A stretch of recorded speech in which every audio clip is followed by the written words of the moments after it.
Good morning students. आज हम कक्षा 7 का पाठ नंबर 2 छोटा जादूगर कहानी पढ़ने जा रहे हैं, जो जयशंकर प्रसाद की एक अनुपम कृति है। इस कहानी में उन्होंने एक ऐसे बालक का वर्णन किया है जो खेल तमाशा दिखाकर अपनी बीमार माँ के इलाज और अपने जीवन निर्वाह की व्यवस्था करता है।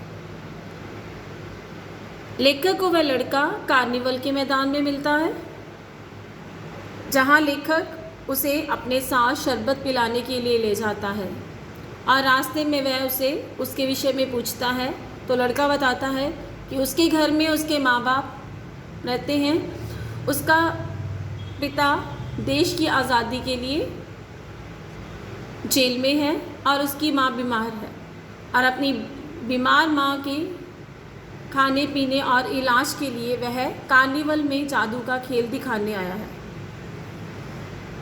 लेखक उसकी बातों से बहुत आकर्षित होता है और वह उसे निशाना लगाने वाले मंच पर लेके जाता है और उसे वहाँ 12 टिकट खरीद कर देता है।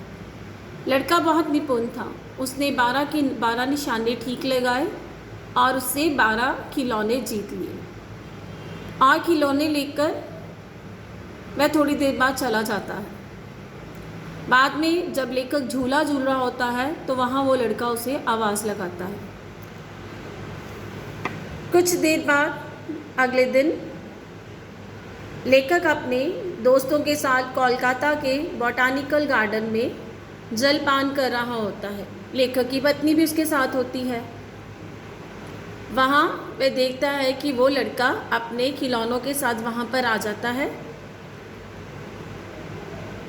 उसकी बातों से लोग बड़े आकर्षित होते हैं। वो वहाँ पर नदी किनारे बैठकर अपने खेल तमाशा दिखाना शुरू कर देता है। वह उन खिलौनों के साथ अभिनय करना शुरू कर देता है। किसी को बंदर को वो गुड़काता है, किसी को वो नचाता है, गुड़िया का ब्याह करता है और उसकी बातें सुनकर वहाँ बैठे सभी लोग हंसी के मारे लोटपोट हो जाते हैं। तब लेखक की पत्नी उसे 1 रुपया देती है और साथ ही उससे पूछती है कि वो उस 1 रुपये का क्या करेगा। तब वो कहता है कि पहले वो मेले में जाकर भरपेट पकौड़ी खाएगा और फिर अपनी माँ के लिए एक सूती कंबल खरीदेगा। जहाँ पर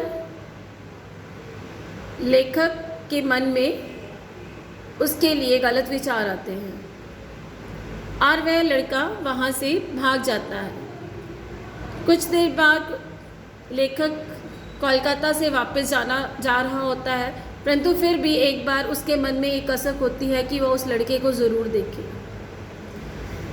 उसे वह लड़का सड़क पर जादू का खेल दिखाते हुए नज़र आता है।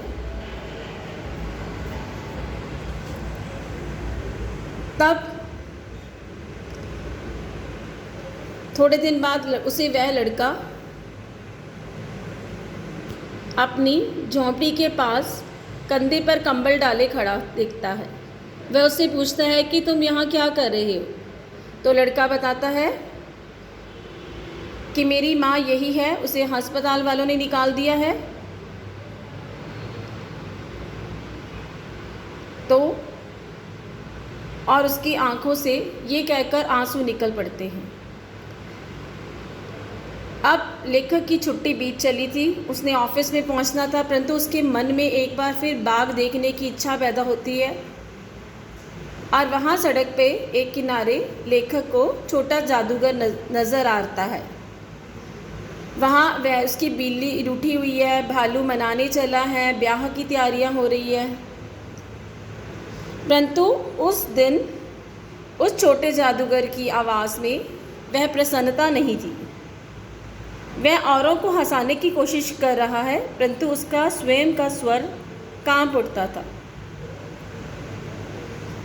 तब जब खेल ख़त्म हो जाता है और वह लोगों द्वारा फेंके पैसे बटोर रहा होता है तो लेखक उसकी पीठ थपथपाते हुए कहता है कि आज तुम्हारा खेल जमा क्यों नहीं।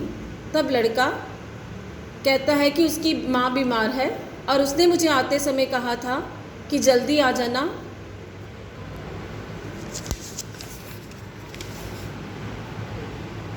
मेरी घड़ी नज़दीक है।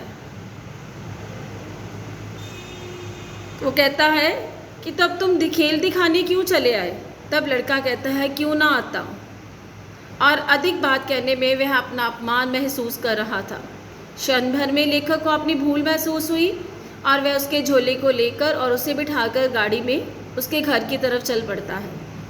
कुछ मिनट में लड़का झोंपड़े के पास पहुंच जाता है और वह अपने झोंपड़े में माँ माँ पुकारते हुए भाग जाता है। लेखक भी उसके साथ था, परंतु कुछ देर बाद वह हैरान होकर देखता है कि उसकी माँ मर चुकी होती है और वह रोने लगता है। जयशंकर प्रसाद ने एक ऐसे लड़के के विषय में बताया है कि मजबूरी में इस छोटी सी उम्र में ही उस पर ढेरों जिम्मेवारियां पड़ गई हैं और जिनको वह बाखूबी निभाने की कोशिश करता है। धन्यवाद।